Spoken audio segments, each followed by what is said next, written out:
warahmatullahi wabarakatuh. Alhamdulillahi rabbil alamin wa bihi nasta'inu ala umuri dunya waddin. Wassalatu wassalamu ala asrofil anbiya'i wal mursalin sayyidina wa maulana Muhammadin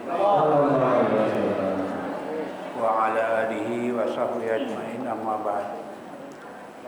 Karamun para alim ulama, para asatidah, wabil khusus guru-guru kita Mukarram di para Furqan, Mukarram Kiai Haji Ahmad Habibi, Mukarram Ustaz Abdul Hamid Mustafa, dan segenap pengurus masjid, wabil khusus pengurus masjid Babu Thaib, segenap pengurus Majelis Alim Ukhuwah Islamiyah.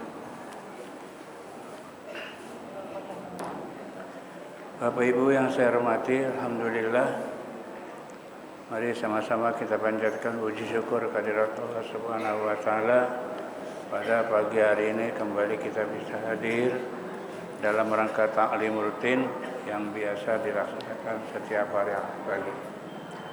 Salawat serta salam mari sama-sama kita sampaikan kepada penghulu alam, junjungan Nabi besar kita Muhammad sallallahu alaihi wasallam. Kita juga berharap mudah-mudahan kita semua akan mendapatkan syafaat dari Rasulullah sallallahu alaihi wasallam. Baik, tanpa berpanjang kalam, ayat berapa? 85 ya.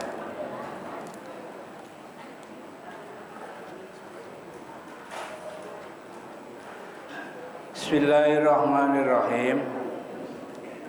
Wa Ismaila wa Idrisa wa Zalkifli kullum minas sabirin ala ta'atillahi wa an ma'asihi.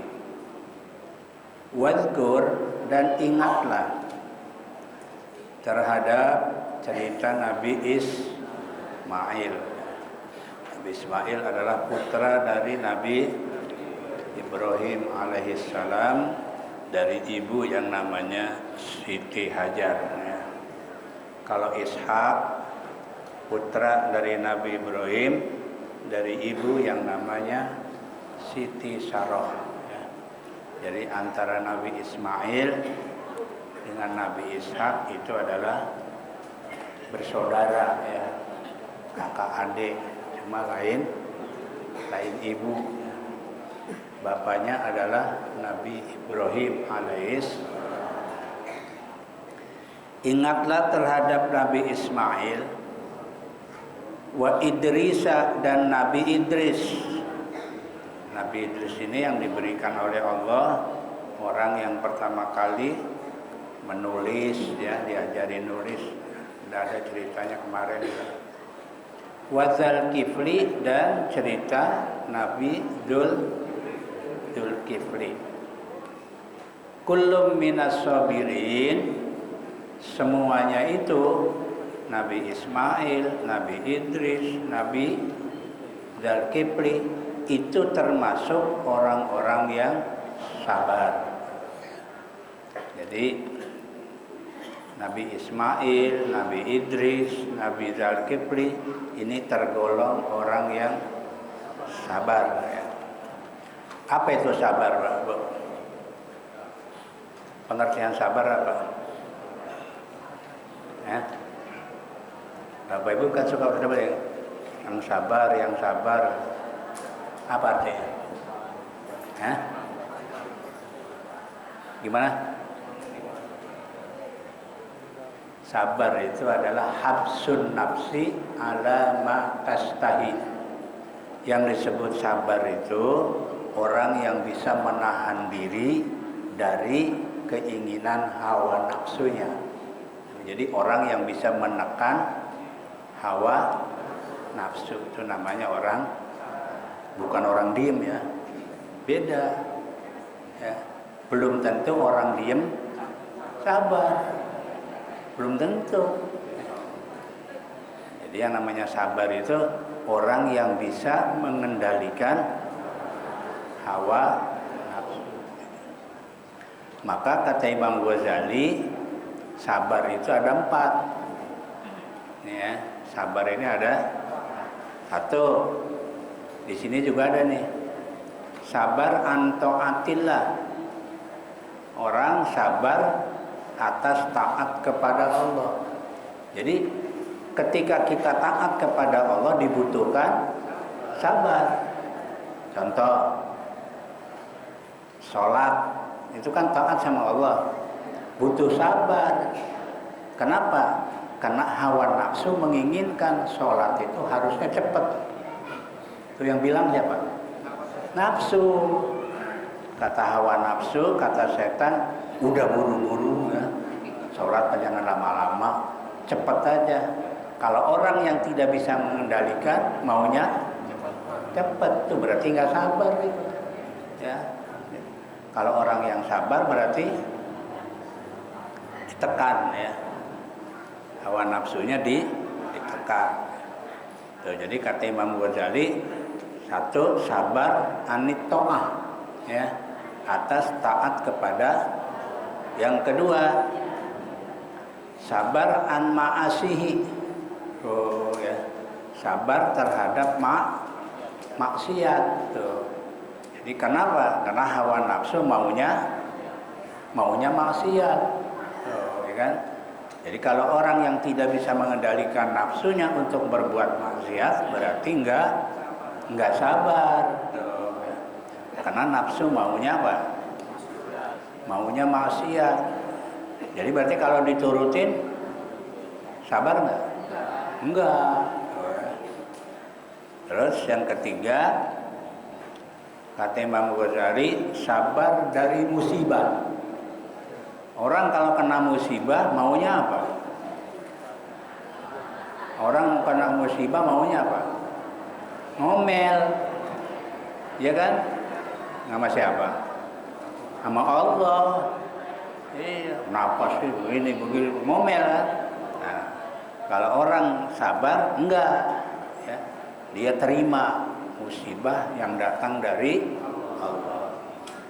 Yang keempat kata Imam Ghazali, sabar an fudulil mal. Orang sabar kalau dikasih kelebihan harta. Ini juga hati-hati nih. Orang kalau dikasih duit banyak, hati-hati. Karena maunya kemana? Maunya kemana? Jalan-jalan melulu maunya, udah. Ya. Itu butuh sabar itu. Kalau dikasih duit banyak, butuh sabar. Bisa nggak memanfaatkan harta dengan baik? Kalau nggak bisa berarti nggak sabar. Karena biasanya kita kalau banyak duit kemana maunya? Wah, jalan-jalan melulu maunya ya. Mall, belanja, kemana lagi?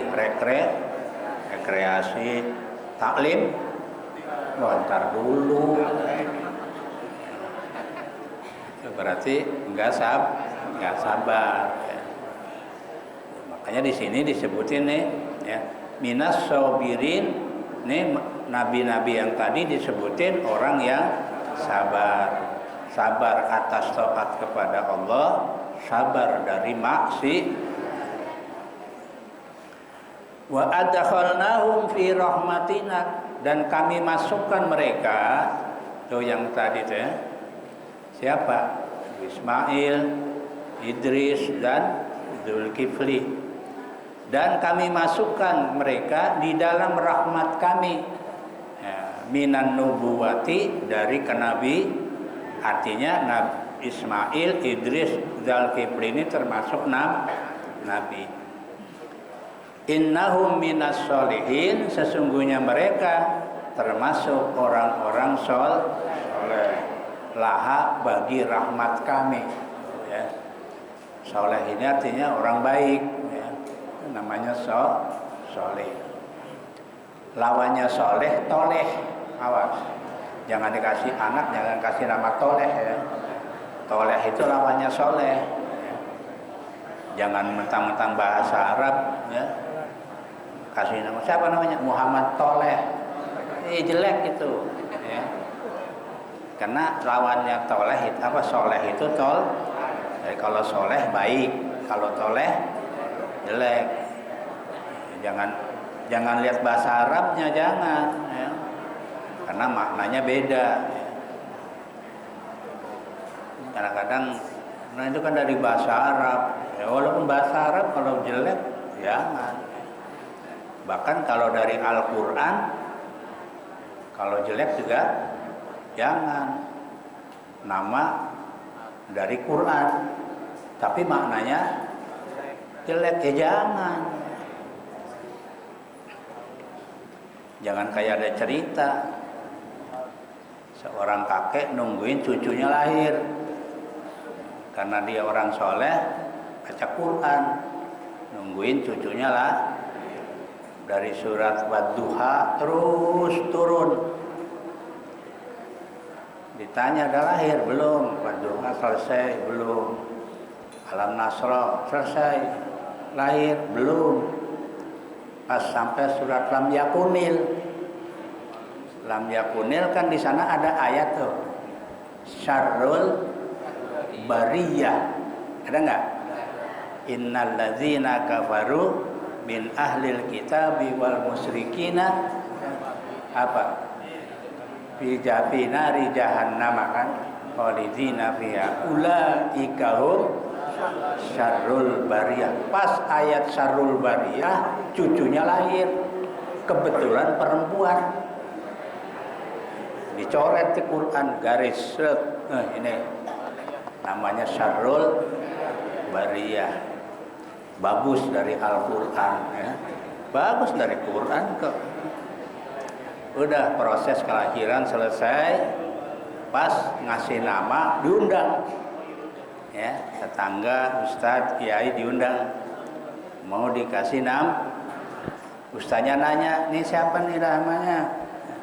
Kata kakeknya, nih Pak Ustadz, saya pas nungguin dia nih baca Quran dari Wadduha, Alam Nasroh terus ya, pas ayat Lam Yakunil, pas kalimat syarrul bariyah, anak ini kebetulan perempuan udah kasih nama syarrul bariyah. Kata ustadznya, tahu artinya syarrul bariyah? Enggak. Pokoknya ini dari Quran, Bang. Saya kasih tahu ya, syarrul bariyah itu maknanya iblis. Kata dia, yang benar Pak Ustaz. Iya. Kenapa? Karena syarrul bariyah adalah sejelek-jeleknya makhluk. Ya kan? Ya sejelek-jeleknya makhluk siapa? Ya iblis. Oh, makanya hati-hati. Jangan mentang-mentang dari Quran main bagus saja. Ntar dulu maknanya dulu apa. Hati-hati itu ya. Nih, jadi soleh itu bagus. Kalau toleh jelek. Wasumia Zalkifli, dan diberi nama Zalkifli. Nih, nama Zalkifli itu adalah li'annahu takaffala bisyami jami'i naharihi wa qiyami jami'i lailihi wa ayyaqdiya bainan nasi wa la yadzabu fawqa bidzalika wa qila lam yakun nabiyyan. Disebut namanya Zalkifli karena dia adalah orang yang apa? Takafala ini di sini diterjemahkan apa namanya?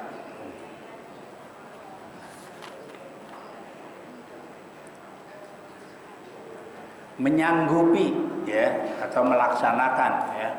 Melaksanakan puasa di seluruh siang dan bangun malam ya, sholat malam di seluruh malam. Disebut Zalkifli karena orang ini kalau siang puasa, kalau malam sholat tahajud, maka disebut namanya Zalkifli ya. Jadi orang yang kalau siang puasa, kalau malam tahajud ya. Ada nggak sekarang orang yang kalau siang puasa, malam ada nggak? Kalau ada Zalkifli itu, iya. Jadi Zalkifli itu orang yang rajin puasa, apa puasa sunnah berarti ya, puasa sunnah siang hari, malamnya tahajud. Wa ayyak dia bainan nasi, dan memutuskan peradilan antara manusia. Artinya apa?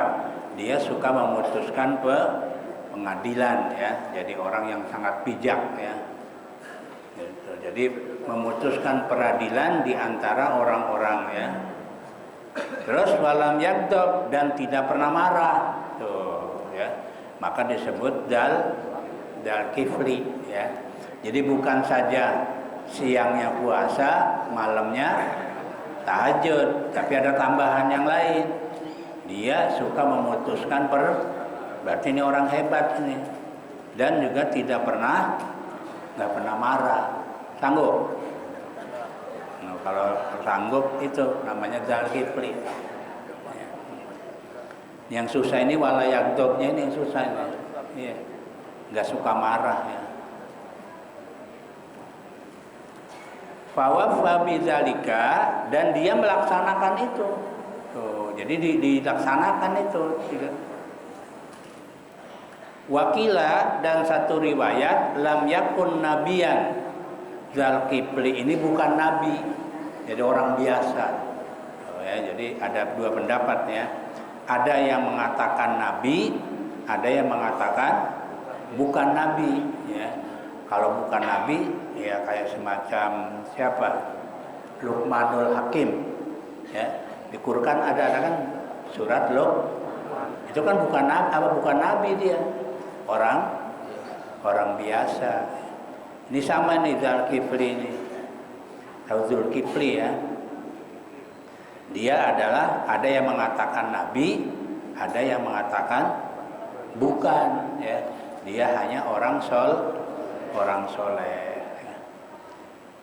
Wazkur Zannuni, dan ingatlah kepada orang Zannuni. Zannuni ini sahibul huti, orang yang mempunyai ikan, ya. Wa huwa Yunusu, yaitu yang disebut Yunus ibnu Matta. Namanya Nabi Yunus ibnu Matta, ya. Wa yubdalu minhu, dan dijadikan badal minhu daripadanya, ya. Kenapa? Izhaba mughadiyan, ketika dia pergi lari, ya, pergi mughadiban dalam kondisi marah, ya. Jadi Nabi Yunus ini nabi yang pernah lari, pergi dalam kondisi marah. Marah kepada siapa? Kepada kaumnya. Tuh, liqaumihi, terhadap kaumnya. Kaumnya bandel, ya. Nabi Yunus kesel, ya. Akhirnya dia lari daripada ngurusin kaumnya, dia lari pergi. Tuh, dalam kondisi mughadiban, ya, dari marah. Aigot bana alaihim, yaitu marah kepada kaumnya.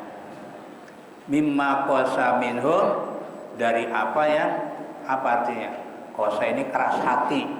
Jadi kaumnya bandelnya luar biasa. Nabi Yunus kesel, ya, diurusin gak mau. Akhirnya Nabi Yunus lari. Padahal walam yu'zan lahu, dan dia belum diizinkan oleh Allah baginya, ya. Bidzalika, dalam hal yang demikian itu. Artinya Nabi Yunus kesel sama kaumnya, akhirnya dia padahal belum ada perintah dari Allah untuk pergi, belum ada perintah, ya. Cuma kesel aja dia, ya. Fadzanna alla taqdira alaihi, ya. Lalu ia menyangka bahwa kami tidak akan mampu untuk menjangkaunya. Artinya, ya, dikira Allah nggak ngerti, gitu kan, ya. Padahal Allah tak tahu, ya, terhadap apa yang dilakukan oleh Nabi Yunus alaihis salam. Ainaqdi alaihi ma qadaina min habsihi fi batnil huti aw nadayaqa alaihi bidzalika, yaitu nakdi, ya, di sini bahwa yaitu Allah menahan memutuskan kepada Nabi Yunus atas apa yang kami putuskan dengan cara Nabi Yunus ditahan. Ditahan di mana? Fi batnil huti, di dalam perut ikan. Tuh ya. Jadi ketika Nabi Yunus lari dari kaumnya, pada hari itu belum ada perintah. Ya dikiranya Allah nggak tahu, ya Allah ngerti. Akhirnya Nabi Yunus ditahan oleh Allah kemana? Dimasukkan ke dalam perut ikan, ya. Fi batnil huti, di dalam perut ikan. Atau kami, kata Allah, mempersempit alaihi atasnya bidadika, dengan demikian itu. Artinya ruang lingkup Nabi Yunus dibikin sempit oleh Allah gara-gara lari dari kaumnya. Fanada bizulumati, maka Nabi Yunus berdoa di saat kegelapan. Ya gimana enggak gelap orang di perut ikan, ya. Satu, apa kegelapannya? Di sini kalimatnya zulumat.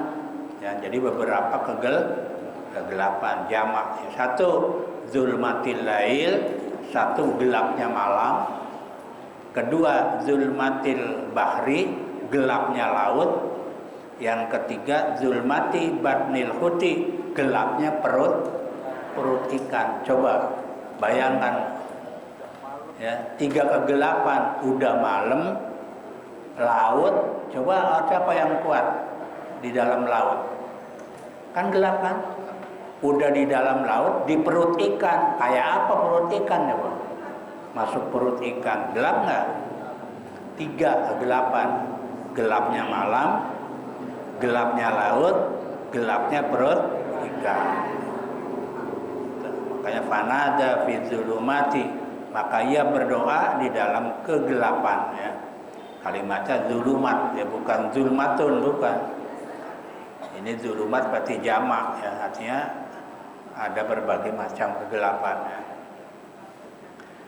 Bi alla ilaha illa anta, ya, bahwa bi'an, ya, dengan Nabi Yunus mengucapkan kalimat la ilaha illa anta subhanaka inni kuntu minadz dzalimin.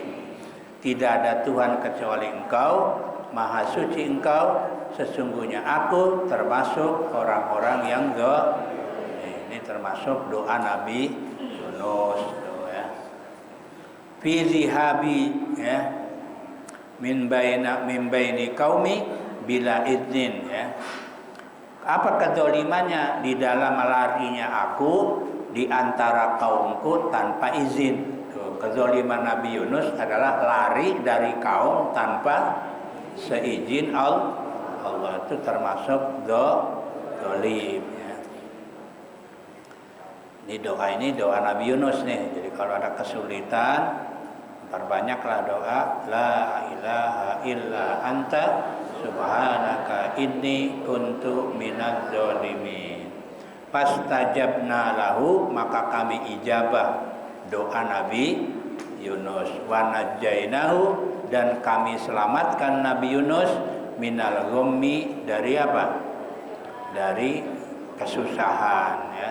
Artinya kesulitan yang dia alami diselamatkan oleh Allah, ya. Bitil kal kalimati, dengan kalimat tadi itu la ilaha illa anta subhanaka inni kuntu minal, wa kadzalika kama najjainahu, dan demikianlah kami selamatkan Nabi Yunus, ainunji, kami selamatkan orang-orang yang beriman, min kurbihim, dari kesusahan mereka, idza staghasu bina da'ina, apabila mereka meminta tolong, bina, dengan kami, da'ina, dengan cara berdoa. Tuh, jadi kalau orang beriman mau berdoa, diijabah oleh Allah Subhanahu. Doanya itu la ilaha illa anta subhanaka inni kuntu minadz dzalimin. Ini doa terkenal, ya. Terkenal doa Nabi Yunus alaihi salam ketika beliau masuk ke dalam perut ikan. Ini ikannya ikan hiu, ya, yang besar, Hiu apa paus ya? Paus. Kenapa enggak hancur? Ada ya penelitian, ternyata ikan paus apa hiu nggak tahu saya loh. Enggak ada giginya katanya, Pak. Jadi langsung ditelan. Makanya dia nggak hancur. Ya, kalau digigit kan berarti hancur kan? Ini Nabi Yunus langsung begitu dicaplok langsung ke dalam perut. Karena emang ikan itu nggak ada giginya. Ikan apa tuh? Hiu apa paus? Ya, pokoknya ikan yang besar itu, ya, besar, gede itu masuk ke situ ya. Itu cerita Nabi Yunus alaihis salam ya. Enggak lama, berapa hari kan? Ada riwayat 40 hari. 40 hari, 40 malam ada di perut. Bapak bayangin kayak apa panasnya itu. Panasnya kayak apa, gelapnya. Tadi udah gelap malam, gelap laut, gelap perut. Kita di rumah aja mati listrik, kelebek kan. Iya kan? Iya, listrik mati 2 hari aja, nggak usah lama-lama deh. Wah, udah puyeng itu. Apalagi kalau sudah malam hari. Lah ini di perut ikan, nggak ada listrik, pengap, ya kan? Panas, ya.